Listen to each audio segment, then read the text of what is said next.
What's going on, people? Welcome to United View and welcome to a little bit of breaking news, significant news from Rio Ferdinand. Just so you know, I'm not at UVHQ. I'm here at DR. I had to do a makeshift because I just finished recording the transfer show there. And whilst I was live, this news was breaking about Rio Ferdinand, who's made a massive statement, a massive claim.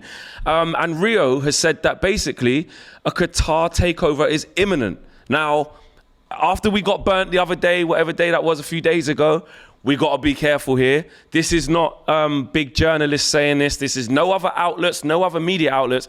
This is Rio saying this. And I've got the quotes from Rio to let you guys know what he's saying. He says, we're hearing, and he released a video kind of at a train station. He's a busy guy. Rio must have been on his way to somewhere or whatever. But it's that serious or he sees it as that significant that he had to pause, stop, do a video on his phone and put it out and attach his name to this. We're hearing that it is a Qatar takeover. It's going to happen within a matter of days, if not hours. I've got it from a good source that it's true, Rio Ferdinand says. And he says a takeover is imminent. We're hearing that the Qatari bid is the one that is taken over, the one that is going to be accepted, and the one that is going to go through. Very short video, very short statement from Rio Ferdinand. Make of that what you will.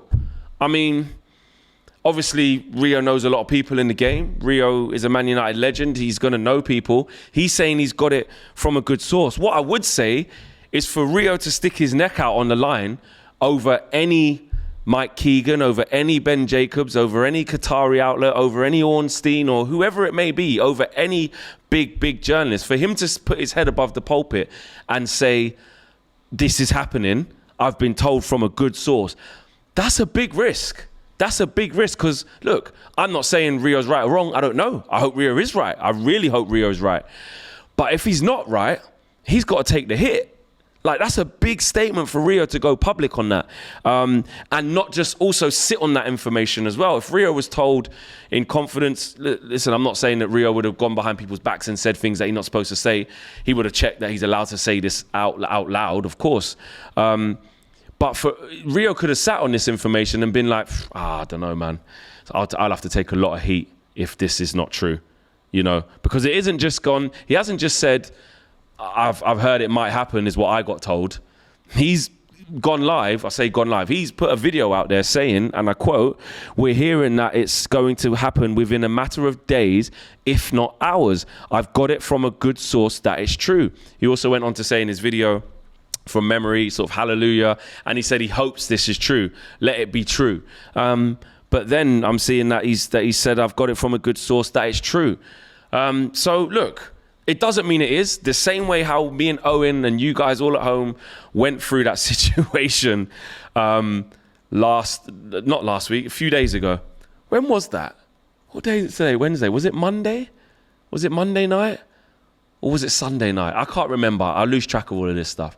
But the fact that that's happened in such a significant time from the fake news being quashed from the Qataris last time, I find that very, very interesting, significant, odd. Like, it's a mixture of things. I don't really know how to feel. I'm not. A lot of people are getting excited by it.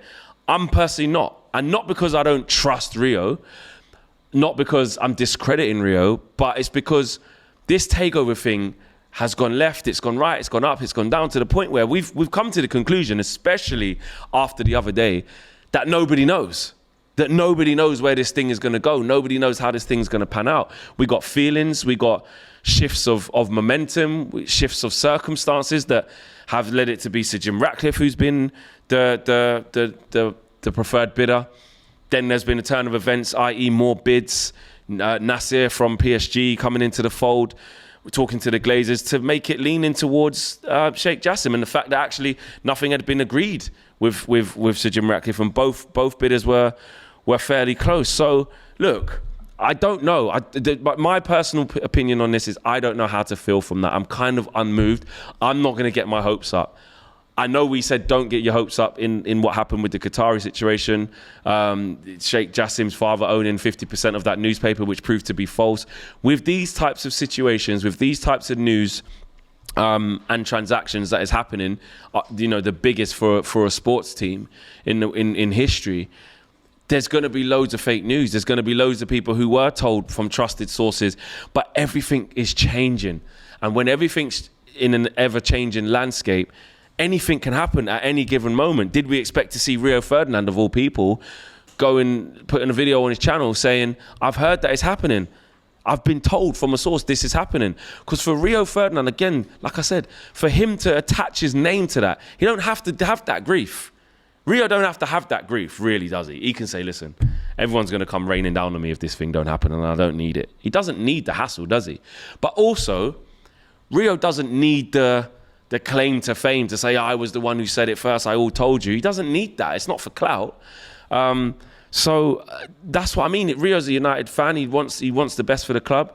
And for him to think, I'm going to go public with this is a big decision for him to make. That's what makes my eyebrows raise. That's what makes my ears prick up. That's what makes me think, wow, that was significant. I didn't expect him to say that at all. So I don't know how to feel. How do you guys feel at home? I mean, it's one of them things where we are waiting so patiently. We are at wit's end, aren't we, with this situation? We are really trying to hope that we get we get an answer, a decision, either way. And then I know that a large majority of you guys want Qatar to win this bid. But I don't know, man. No other... How insane would that be? Just paint that picture for a minute. Well, the picture's already been painted, really, according to Rio.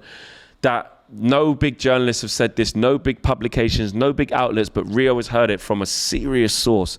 Enough so to go onto social media, post this video and attach his name to that in person as well. Not saying it. This hasn't come out from another leak saying Rio Ferdinand has had information, or this is straight from the horse's mouth. This is straight from Rio.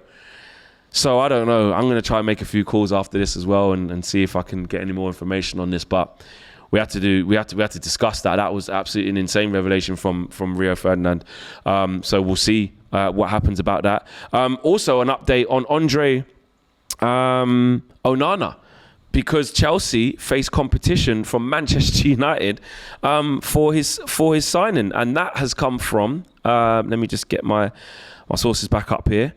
That has come from...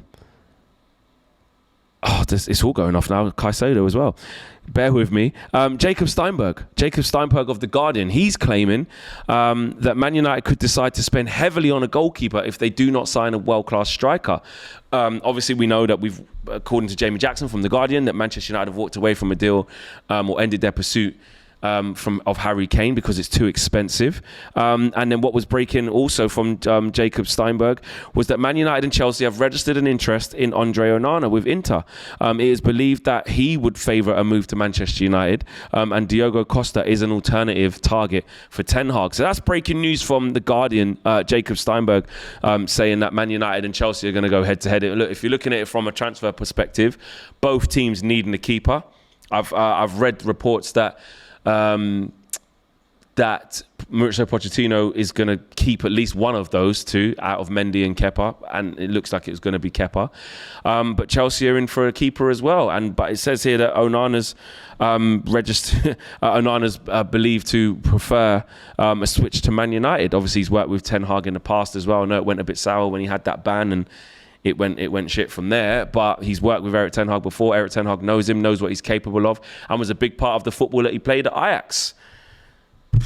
Make of that what you will. I mean, there's been no bids. It's all very early, and Jacob Steinberg is, the only sort of journalist, and The Guardian are the only publication at the moment to be saying this. So we'll have to keep eyes on that. Onana, obviously, we watched him in the Champions League final. He was very composed, brilliant. We've seen him at Ajax before under Erik Ten Hag. He's exactly what we need. He would be brilliant for Man United. Diogo Costa has been highly tipped as well. So we'll have to see, especially if we don't get a striker for big money. And on a striker, the Mail are reporting about Rasmus Hojlund, and they're saying that Atalanta held a meeting earlier this week where it was decided that they would demand closer, hear this, to £86 million for Rasmus Hojlund. Man United were hoping Rasmus Hojlund would be closer to £45 million, but Atalanta regard that as derogatory.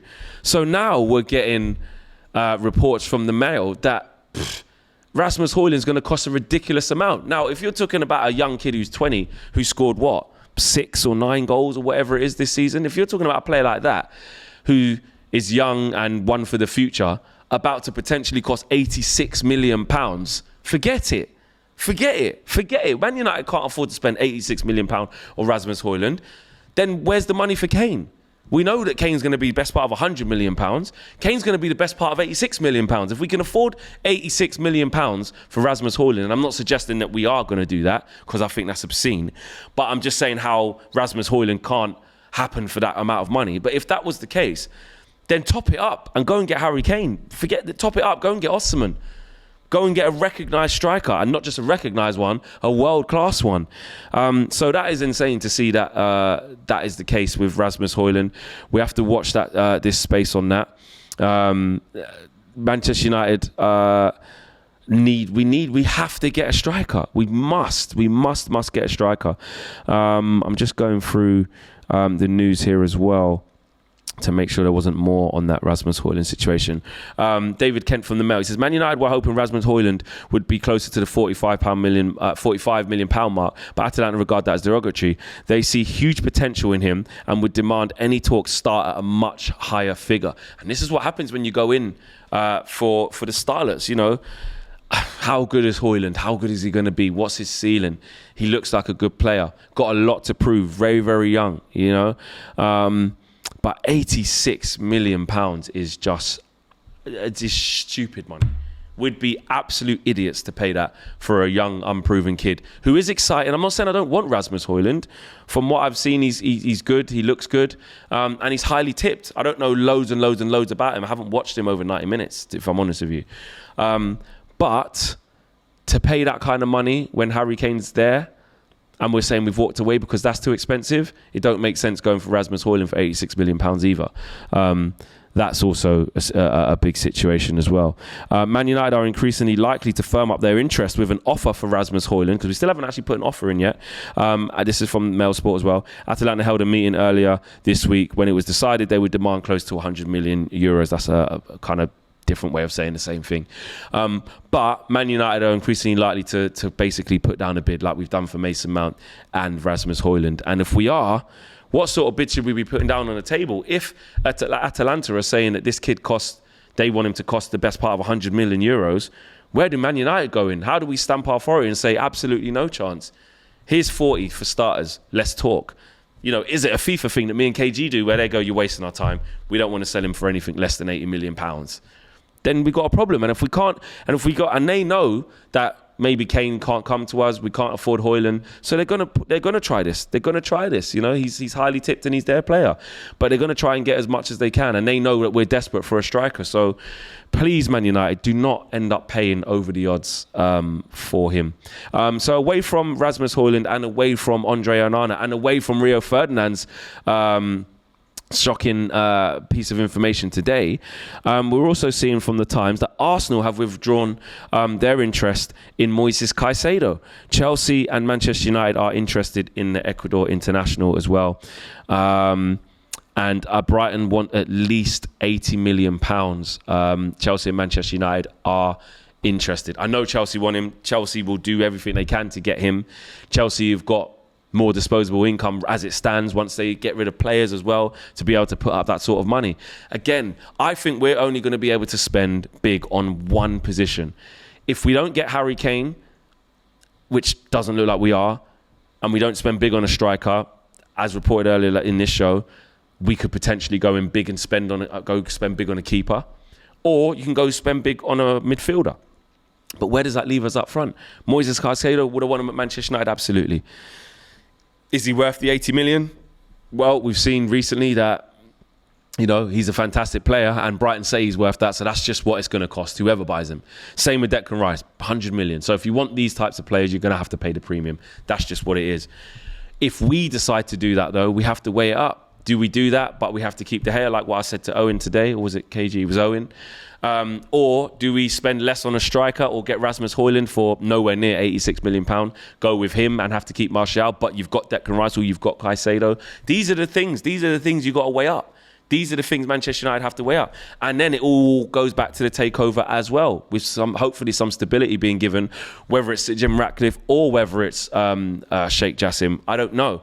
But we need stability either way, and we need a pledge of funds from that takeover. So, wow, what a bit of news. Rio Ferdinand claims that the takeover is a matter of days, if not hours away from completion. You've got the Guardian claiming that Andre Onana prefers a move to Manchester United over Chelsea. And you've got the Mail saying that Manchester United want to put a bid in for Rasmus Hojlund, but Atalanta value the kid at £86 million. Just another day in the office at Manchester United, isn't it, to be honest? So, yeah, it's one of those where we're going to have to wait and see what happens, as per usual, like everything here at Manchester United. But there is a lot going on. Something we've been waiting for this imminent, conclusion to the takeover for so long now. We just want it to be done and dusted. And to finish on a somber note, our former defender Gordon McQueen passed away today. So that's sad. Condolences to his family. Obviously, a big Manchester United player in our history. So our love and our thoughts go out to Gordon and his family. A big part of the Manchester United family as well. So yeah, thoughts with him and his family. To finish off, guys, we'll see you again soon with another video. That's been the latest news. I'll see you again soon. Take care. Peace.